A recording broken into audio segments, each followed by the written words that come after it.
우리 주 예수 그리스도 안에 사랑하는 성도 여러분, 우리는 지난주에 일문일답을 통해서 정말 우리가 받는 위로가 얼마나 풍요롭고 부요한 것인가를 우리가 살펴봤습니다.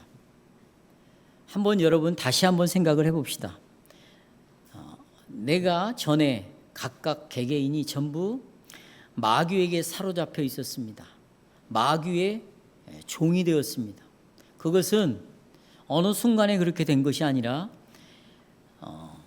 잉태될 때부터 또 출산해서 그리고 계속해서 우리는 마귀의 종으로 사로잡혀 있었습니다. 그러나 하나님의 무한하신 사랑과 긍휼 가운데에서 예수님이 보배로운 피로 말미암아 내 죄값을 치러 주셨고, 바로 그 마귀의 종에서부터 노예로부터 우리를 자유케 해 주셨습니다. 그래서 우리는 더 이상 이제 마귀와 죄의 노예가 아닙니다. 하지만 여기로 끝나는 것이 아니죠. 더 부요한, 더 풍성한 내용이 우리를 또 기다리고 있습니다. 그것은 나를 사로잡고 있던 사단으로부터 자유롭게 하신 바로 그 예수 그리스도께서 친히 나를 전능하신 하나님께로 회복을 해 주셔서 이 전능하신 하나님께서 지금 나의 하늘 아버지가 되셨습니다. 죄값을 치르시고 마귀의 노예에서 건져내신 그 예수 그리스도께서 나를 대시고 아버지께로 회복을 시켜주셨습니다.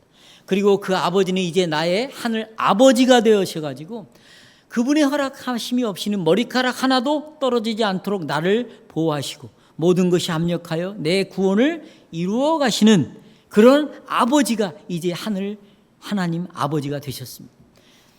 정말 오늘 오전에 살펴봤듯이 내가 눈물의 골짜기를 간다 할지라도, 어떤 고난의 가운데 있다 할지라도 우리의 위로와 소망은 부족함이 없습니다. 충분히 우리에게 필요를 채워주셨습니다. 하지만 이 내용이 우리의 위로를 모두 다 설명하는 것은 아닙니다.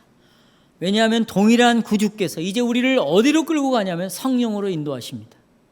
예수님께서 아버지께로 회복시켜 주시고 이 예수님께서는 성령을 보내셔서 우리를 성령 앞으로 인도하시는데, 이 성령께서는 우리에게 영원한 생명을 확신하게 하시고 또 나로 하여금 진심으로 마음을 다해서 기꺼이 곧바로 주님을 위하여 살게 하십니다. 이 모든 것들은 정말 풍요로운 약속이에요. 그러나 여러분, 보통 일반적인 사람들이 가진 부는 반드시 기쁨의 원천이 되는 건 아니에요. 저도 돈 많은 사람들의 성경 그룹을 여러 군데서 공부를 인도해 왔었습니다. 그러나 그들이 돈을 가지고 있었지만 부유하지만 기쁨의 원천이 돈이 아니라는 것을 그들은 이구동성으로 저에게 말을 해 주었습니다. 이 세상에 많은 사람들이 많은 돈을 가지고 있고 돈을 또 모으고 있습니다. 그러나 그들은 행복하지 않아요. 기뻐하지 않습니다. 또 자기들이 가진 부로부터 기쁨을 받을 수도 없어요. 어떤 사람들은 로또가 당첨되어서 돈벼락이라도 한번 맞아봤으면 좋겠다. 불신자죠. 로또를 사고 있다. 그건 스스로가 첫 번째 계명을 어기는 것입니다. 하나님이 이미 다른 신을 섬기고 있는 것이고, 로또를 통해서 자기는 이제 그러면 어제도 이제 그런 얘기들을 주고 받았지만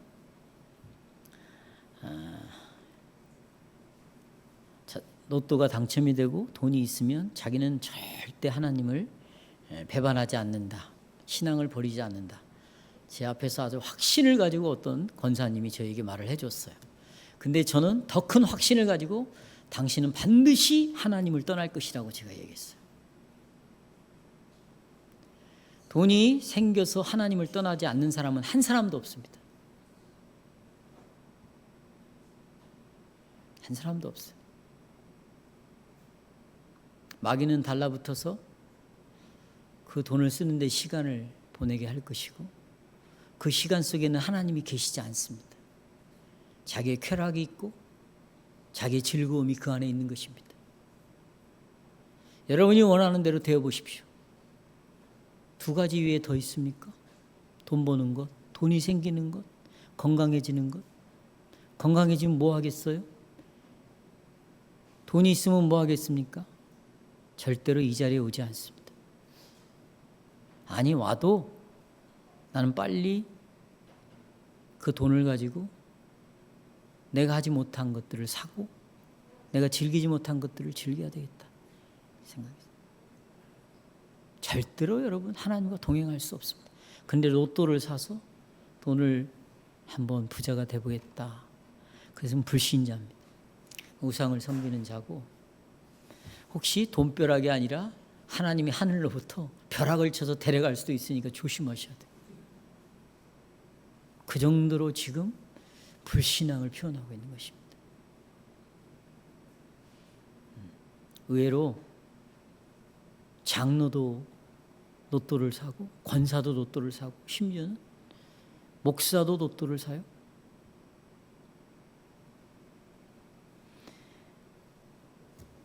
자기가 가진 부로부터 기쁨을 받을 수 없습니다.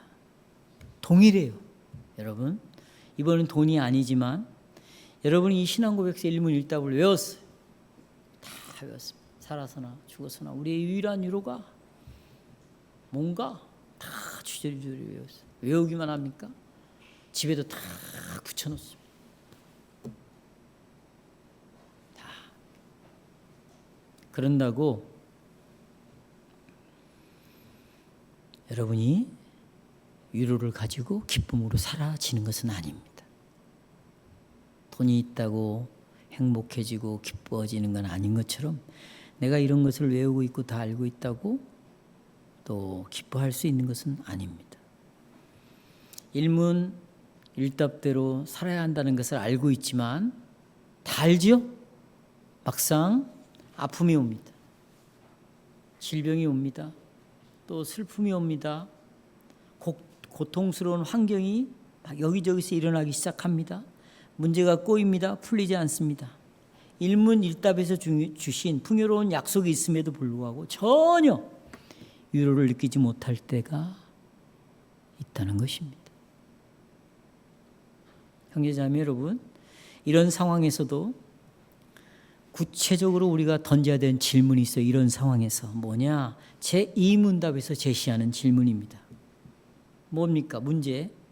당신이 행복하게 이런 기쁜 위로 가운데 살고 죽기 위해서 당신은 무엇을 알 필요가 있습니까? 이 질문을 해야 되는 거예요.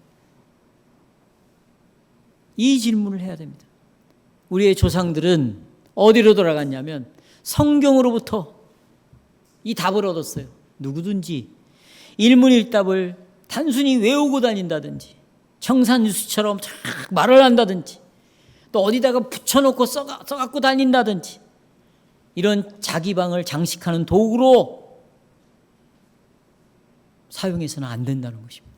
그렇다고 위로를 가지고 살 수 있는 것은 아니다라는 것을 성경으로부터 우리 조상들은 배웠습니다. 대신에 모든 신자들은 하나님이 주시는 그 풍요를 즐거워하고 이 부요함을 날마다의 생활의 환경 가운데서 즐겨야 한다.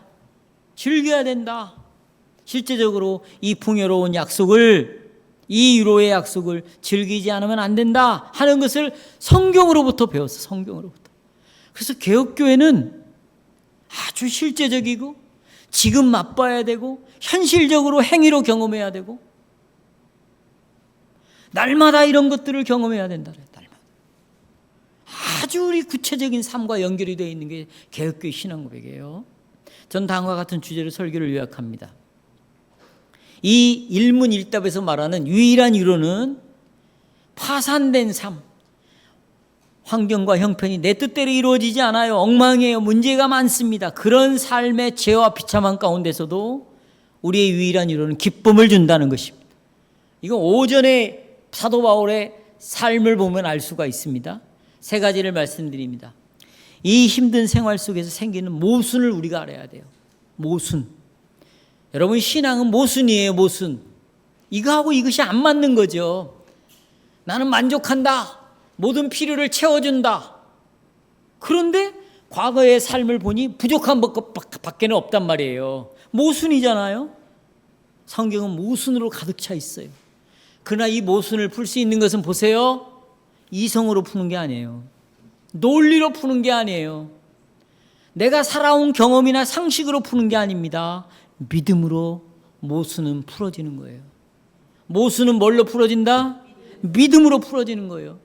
하나님 이스라엘 백성들을 애굽에서 건져냈습니다. 기가 막히죠. 놀랍죠. 누구도 할 수 없어요. 근데 광야로 끌고 나와서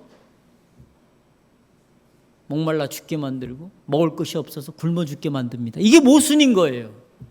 이걸 풀 수 있는 게 뭐냐? 믿음이죠.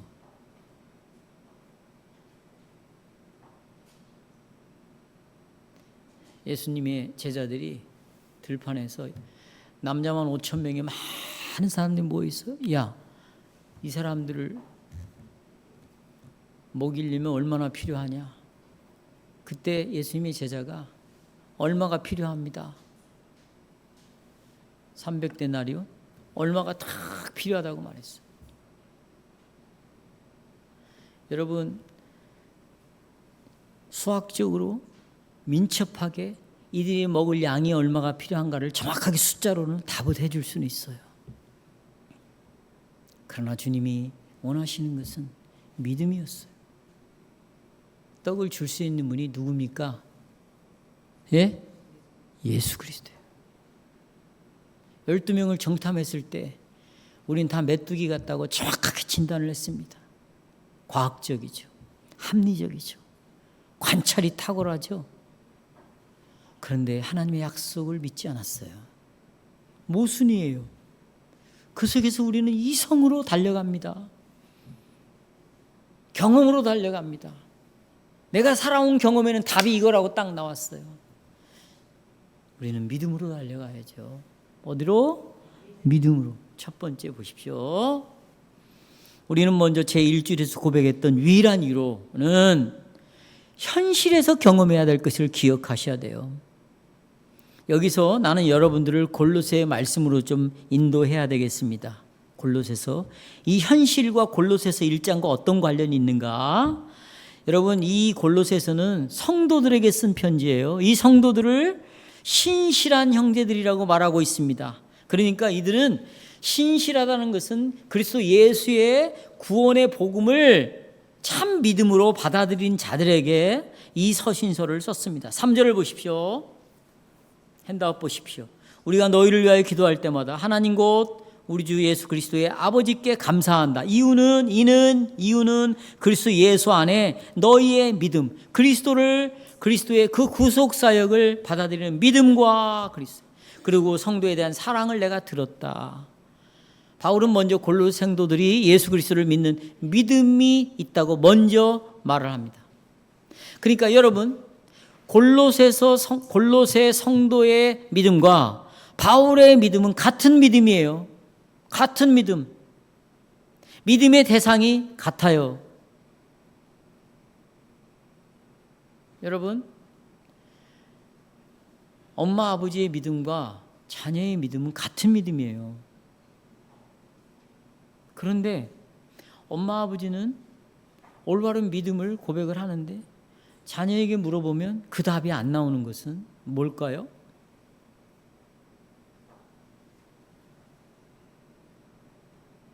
왜 그러죠? 그것은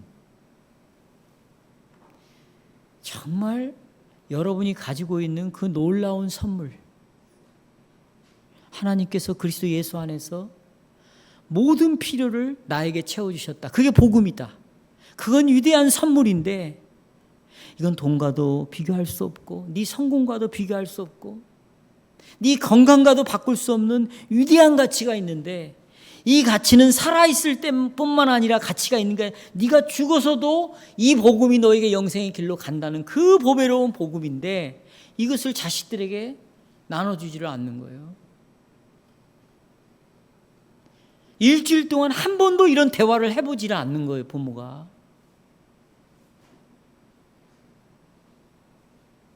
그러니 부모의 신앙과 이 자식의 신앙은 연속이 아니라 단절이 되는 거죠.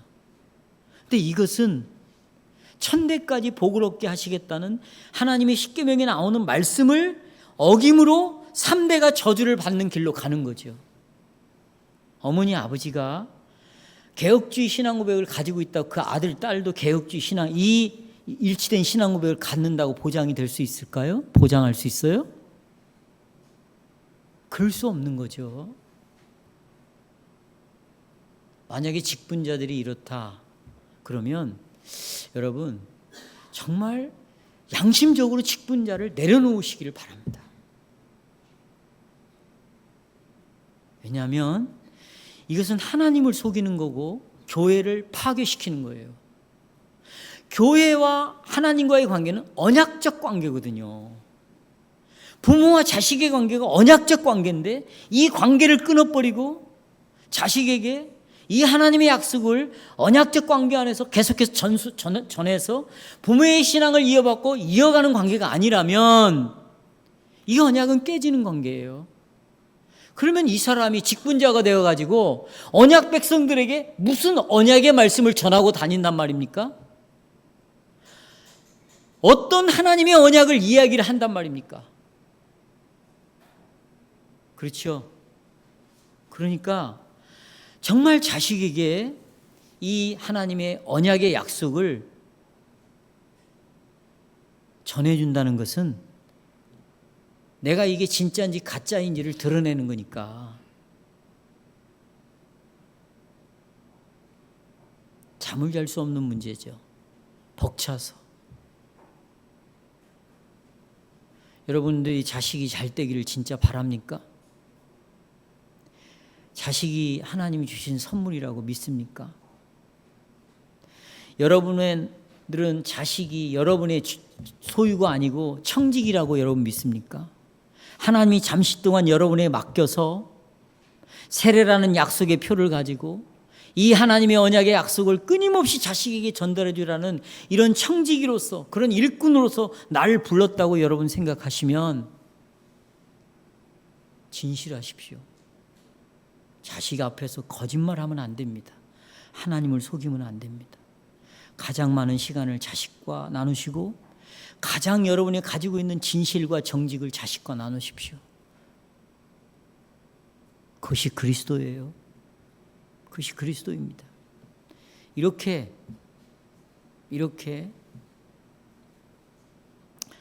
바울의 믿음은 골로새 성도들의 믿음이고 또 그들의 믿음은 백안교의 믿음이고 저의 믿음은 여러분의 믿음이어야 합니다.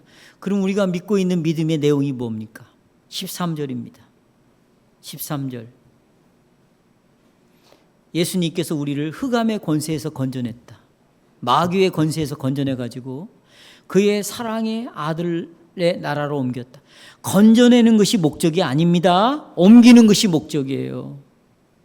여러분, 물을 비우는 것이 보세요. 더러운 물을 비우고 이 잔을 깨끗게 하는 것이 구원의 목적이 아닌 거죠. 여기다가 채워 넣는 거예요. 마귀의 나라에서 빼오는 것이 목적이 아닙니다. 아들의 나라로 가는 것이 목적이에요. 기독교는 그러니까 소극적인 종교가 아닙니다. 죄를 안 짓는 것이 목적이 아닙니다. 선을 해가는 것이 목적이에요. 거짓말을 안 하는 것이 목적이 아니라 진실을 말하는 것이 목적입니다. 도둑질을 하지 않는 것이 목적이 아니라 내 돈으로 번 돈으로 가난한 자를 돕는 것이 목적인 거예요. 내가 오늘 예배를 드리는 것이 목적이 아니라 이제 이 예배를 끝난과 동시에 뭔가가 시작이 되는 것이 목적이에요. 하나님이 나를 채워주시는 것을 경험해야죠. 능력 주시는 자 안에서 모든 것을 어떤 상황에도 내가 만족할 수 있다. 그 능력을 채워주시는 것을 우리가 경험해야죠. 그럼 부모들은 자식들에게 그 다리를 연결을 놓아주셔야 돼요. 부모들이 대화를 통해서 네가 이런 주어진 상황에서 네가 가지고 있는 이 복음이 너에게 필요를 어떻게 채워주는지 한번 대화를 나눠보자. 너는 어떻게 채우고 있냐 지금. 그렇죠. 아니, 가정에서 직분자의 역할을 해야 여러 가정들이 확산된 교회의 장로 역할을 하죠. 아니, 내 가정에서 장로의 역할을 못하는 사람이 어떻게 다른 집 식구들을 손을 댄단 말입니까? 나는 우리 직분자들이 그렇다는 얘기가 아니에요. 성경이 그걸 말하고 있다는 거예요. 말씀이 그것을 우리에게 말하고 있다는 거예요. 목사가 자기가 설교한 대로 믿음으로 씨름을 하지 않으면서 어떻게 여기에서 설교를 하려고 한단 말입니까?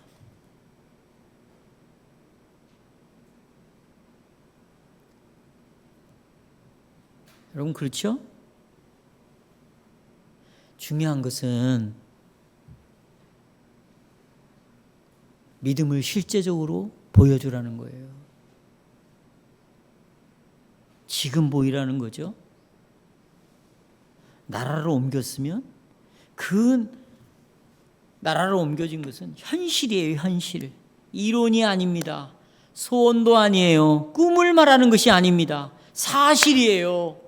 지금 나는 흑암의 권세에서 하나님의 아들의 나라로 옮겨진 것은 실제고 사실이고 현실입니다. 그래서 이것 때문에 사도 바울은 3절에서 감사한다는 말을 쓰는 거예요. 이 내용이 13절의 내용이 바로 제1주일 1문 1답에서 동일한 고백으로 나오고 있습니다. 어떻게 해요? 나는 나의 신실한 구주 예수 그리스도의 것입니다. 그 말은 나는 어둠의 권세에서 나와서 아들의 나라로 옮겨졌습니다. 나는 아들이 왕노릇하는 그 나라에 소속이 되어 있습니다. 그 나라 왕의 소유가 되었습니다. 나는 그의 신실한 아들 우리 주 예수 그리스도의 소유입니다. 이 말과 나라로 옮겨졌다는 말은 같은 내용이거든요. 이건 실제죠. 사실입니다. 이것은 어마어마한 부유함, 풍성함, 그 영광 가운데 풍성함을 우리에게 오늘 줬다고 그러죠. 그 풍성함을 우리에게 준 거예요. 그러면 여러분이 어떻게 여러분의 생활 속에서 이것을 받아들이고 있습니까? 어떻게 실제 생활 속에서 이런 것들이 드러나고 있죠? 여러분은 여러분 스스로 지금 내가 뭘 좋아하고 있고 어디에 관심을 갖고 있는가 다 잘 알고 있습니다. 또 가정에서 또 일을 하면서 내가 겪고 있는 이 환경에서 내가 지금 어떻게 반응을 하고 있는가 여러분은 다 잘 알고 있어요. 뭘 좋아하는지, 내가 환경 속에서 어떻게 내가 반응을 하고 있는지 여러분이 너무나 잘 알고 있습니다. 이때 나는 그리스도의 것이야 라는 것으로 반응하고 있는가? 내가 엄마 아빠를 대할 때 나는 그리스도의 것이야 그리고 아빠하고 대화하는가? 내 아들 딸하고 대화할 때 나는 정말 그리스도의 것으로 생각하고 믿고 나는 내 아들을 보고 있는가? 내 딸을 보고 있는가? 이걸 지금 여러분에게 묻고 있는 거예요.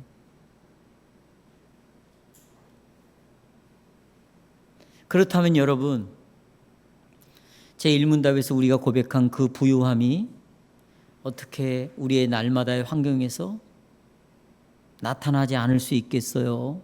그렇죠?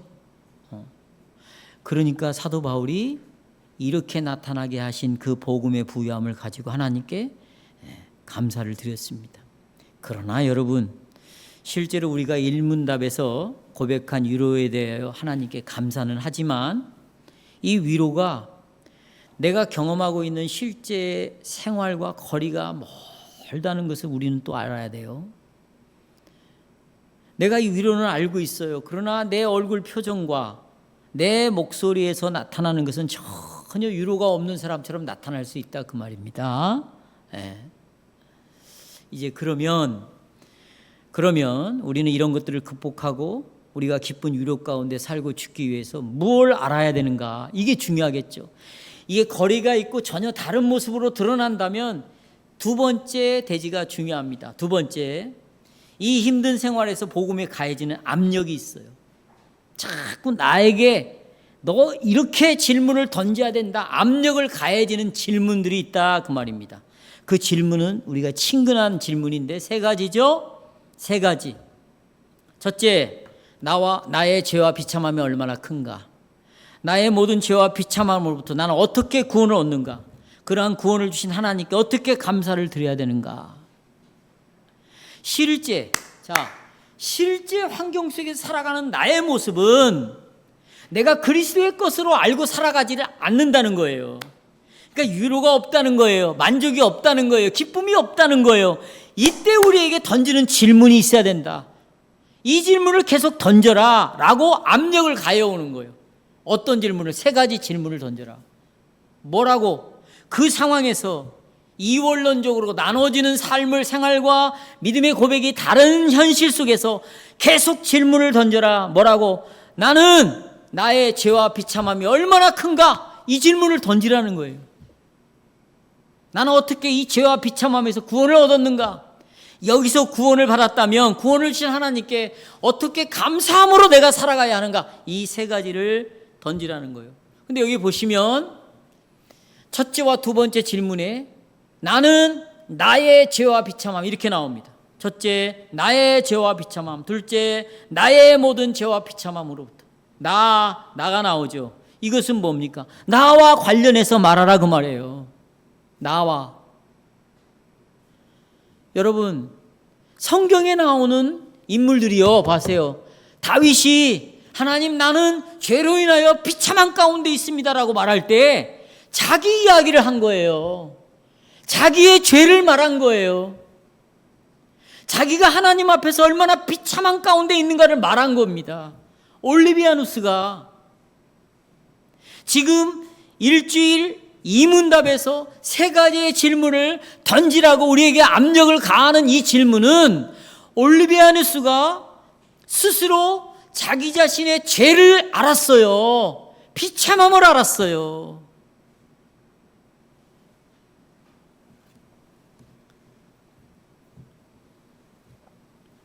사도 바울이 로마서 3장 9절 10절을 보십시오.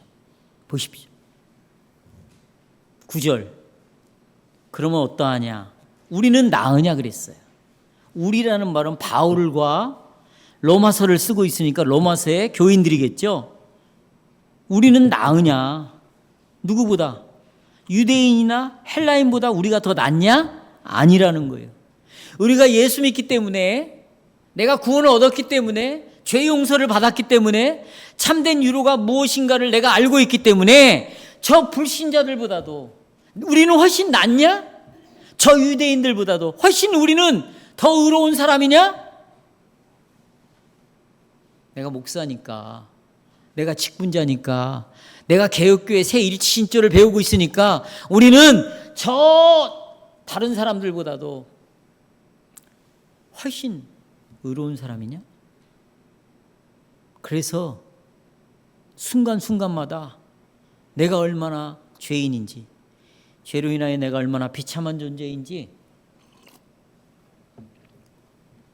낫다고 생각하니까 이 비참함에 대해서 묻지 않는 것이냐 이렇게 묻고 있는 거예요. 보십시다.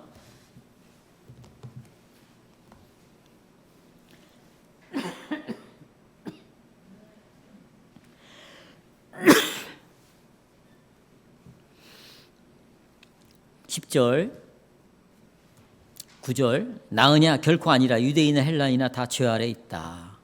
똑같다 기록된 바. 10절 의인은 없나니 하나도 없다.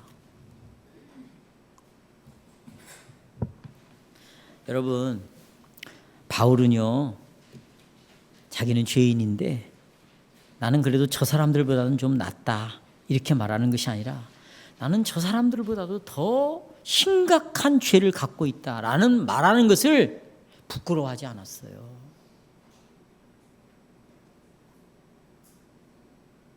부끄러워하지 않았습니다.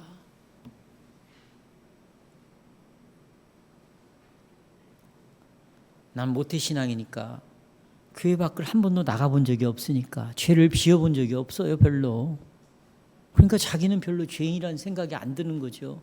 비참하다고 여기지 않는 거예요.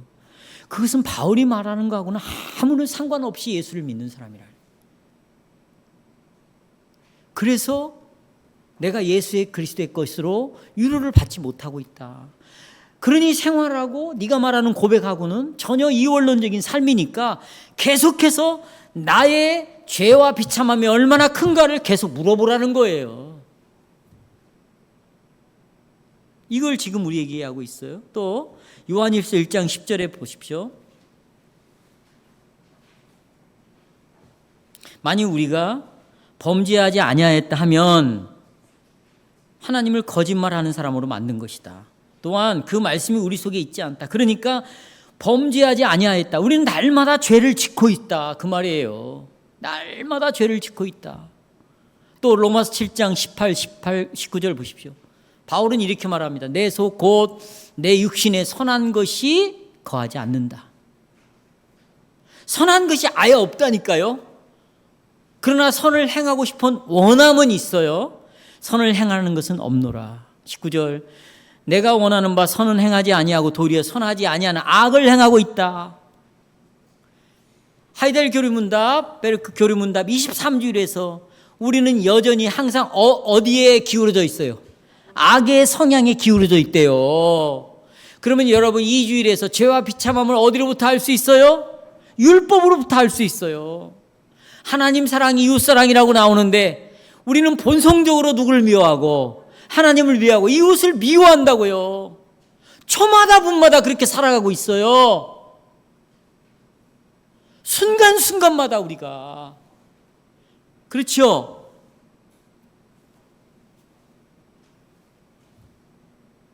성경이 나의 죄와 비참함이 얼마나 큰가라고 이렇게 물어보라고 할 때 여러분 이 질문은 실제적인 질문이에요. 현실적인 질문이에요. 내가 나에게 던져야 될 질문이에요. 순간마다 던져야 될 질문이에요. 오늘 여러분 예배드리러 왔을 때 나는 나의 죄와 비참함이 얼마나 큰 자인가를 질문을 던지고 예배를 드렸습니까? 그런 질문을 던져야지요.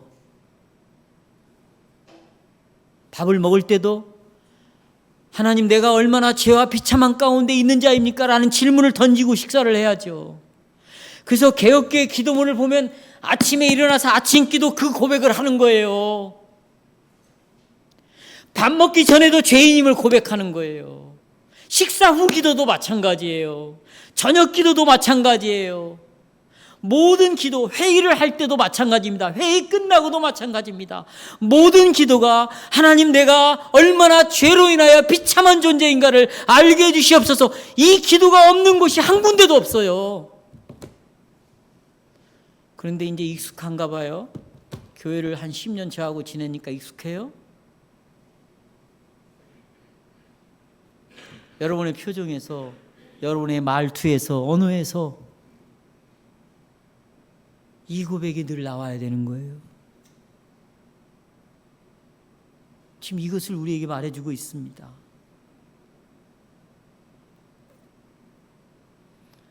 여러분들이 말 한마디로 가족을 얼마나 괴롭혔습니까? 여러분의 배우자를 얼마나 힘들게 했습니까? 지금도 그것 때문에 상처가 되어가지고 지금도 괴로워할 수 있어요. 그래서 그 배우자가 정말 위로 가운데 살지 못하는 삶을 살아가고 있을 수 있다고요. 내게서 일어나는 그런 분노 때문에, 화를 내는 것 때문에 내 가족들을 긴장시키고 가정을 더 비참하게 느끼게 하고, 그러면서 나는 나대로 양심이 괴로운 거고, 그런 양심의 괴로움을 가지고 내가 살아서나 죽어서나 나의 유일한 위로가 그리스도라는 거 어떻게 느끼고 살아갈 수 있겠어요? 못 살아가는 겁니다. 사랑하는 여러분, 실수하지 마십시오. 우리가 범한 죄들은 하나님이 보실 때 정말 심각한 것이에요. 비참한 것입니다. 그 결과로 생기는 불행도 정말 심각한 것이에요. 그리고 그 결과는 예수 그리스도 안에서 주신 이 부유함을 우리가 만족하지 못하고 살아가고 기쁨을 누리지 못하고 살아갈 수 있는 것입니다. 그래서 우리의 믿음의 조상들은 이 문답을 우리에게 주시는 거예요. 이러한 유로의 복락 안에서 죽고 살기 위해서 당신은 무엇을 알아야 됩니까? 그것은 바로 내 죄가 심각한 것이며 그 결과로는 비참함도 심각한 것이다. 우리는 묻기를 나의 죄와 비참함이 얼마나 심각한지에 대한 지식이, 내가 이런 것들을 아는 것이 어떻게 우리에게 위로를 줄 수 있는가? 아, 나는 정말 죄인이야. 내 죄는 심각해. 이 자체는 우리에게 위로를 주지를 못해요. 이 자체는 위로를 준다, 못 준다? 못 주는 거예요. 그러면 죄와 비참함이 얼마나 심각한 것을 왜 물으라고 그런가? 죄의 심각함을 알게 되고 이 죄의 결과로 오는 심각함을 알게 된다면 이 죄와 비참함은 나를 어디로 끌고 가냐면 이 죄와 비참함에서 구원하신 예수 그리스도를 끌고 가는 거예요. 그 앞에 나를 세우는 것입니다. 그리고 그분이 사람의 모양으로 와서 내 대신 내 자리에서 왜 나를 대신해서 저주를 받았는가?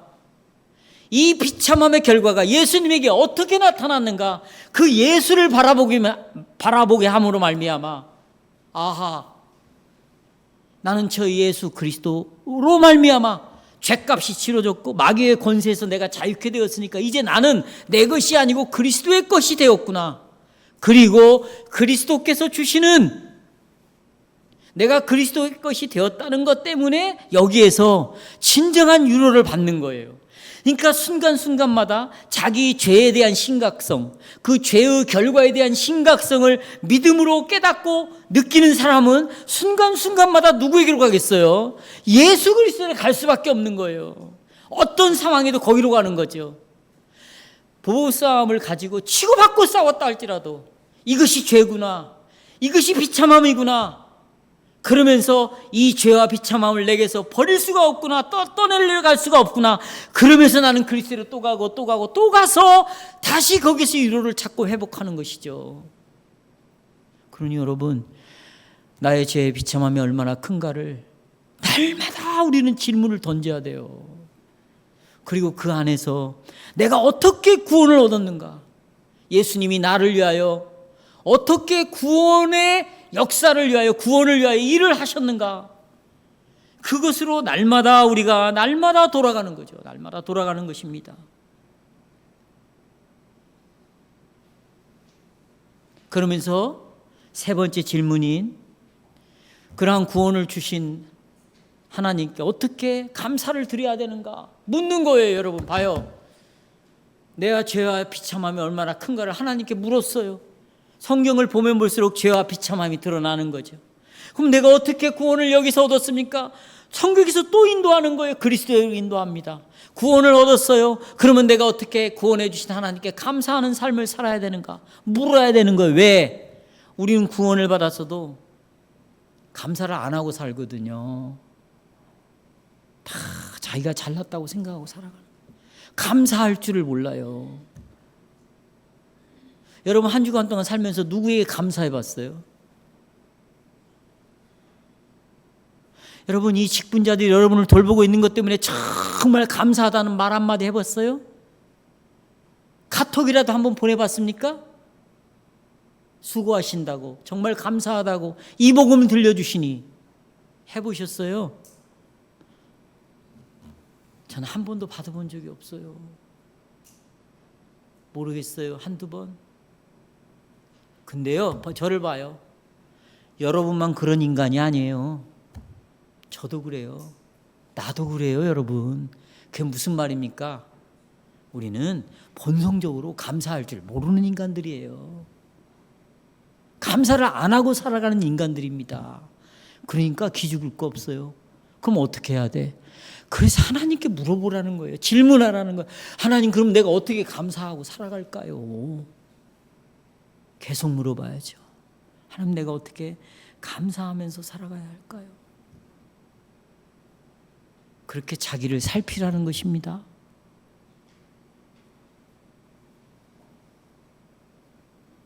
등등 말씀을 맺겠습니다.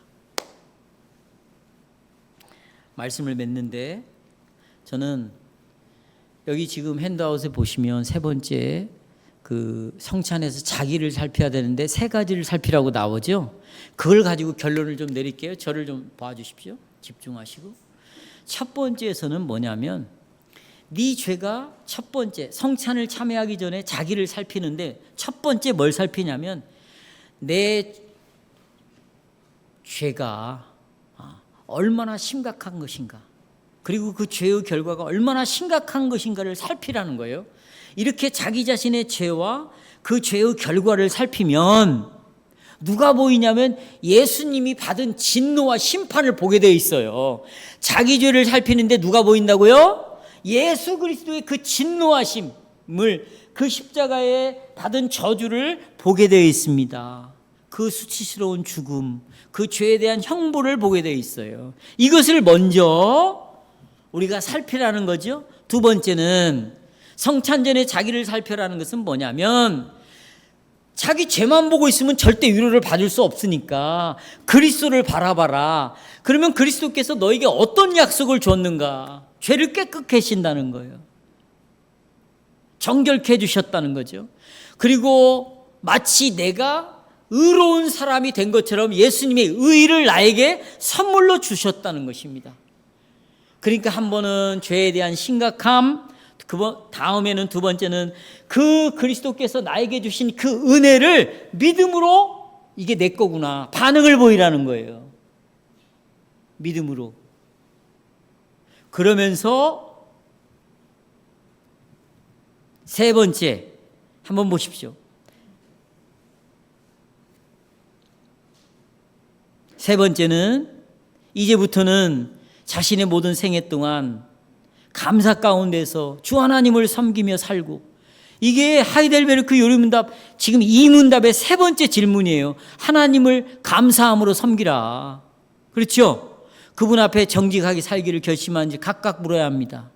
또한 모든 저기와 증오심과 질투심을 마음에서부터 버리고 이제부터는 이웃과 참된 사랑과 화평, 하나됨, 통일성 가운데 살기를 진정으로 원하는가를 자기의 양심에게 물어야 합니다. 성도 여러분, 지금 우리는 내가 그리스도의 것이라는 걸 압니다. 거기서 진정한 위로가 온다는 것도 압니다. 그러나 실제의 삶에는 위로가 없습니다. 그게 우리의 현실입니다. 모두가 다 그렇습니다. 예외 없습니다. 그래서 세 가지 질문을 하라는 것입니다. 나의 죄와 비참함이 얼마나 큰가? 그걸 통해서 날마다 자기를 확인하라는 것입니다. 두 번째, 그러면 이 사람은 예수 그리스도께서 나에게 행하신 일로 돌아갈 수밖에 없습니다. 그것이 나의 유일한 구원의 길이고 내가 여기서 정말 위로를 받을 수 있는 유일한 길입니다. 그래서 그 그리스도께서 하신 일에 대한 나의 응답, 반응이 나옵니다. 다시 말하면 예수 그리스도가 나의 유일한 구원자다라고 외치기 시작합니다. 이 구원을 예수 그리스도로 받은 자는 이 모든 것이 하나님의 은혜요, 이것이 하나님의 베푸신 긍휼이요 하나님의 사랑인 것을 알아 그 하나님 앞에 감사하고 이제 기꺼이 즐거운 마음으로 하나님을 섬기기 시작한다는 것입니다. 그러니 이번 한 주간 동안 살아가면서 이 세 가지 질문을 계속해서 하시면서 여러분들이 위로가 여러분 안에 충만하고 모든 상황 속에서 만족하며 나는 부족함이 없고, 그리고 뭐 어떤 일이 벌어진다 할지라도 하나님이 아들을 통하여 아버지를 통하여 성령을 통하여 이렇게 이 길을 힘으로 채워주시는구나 라고 확신하고 감사와 찬양을 올리시기를 바랍니다.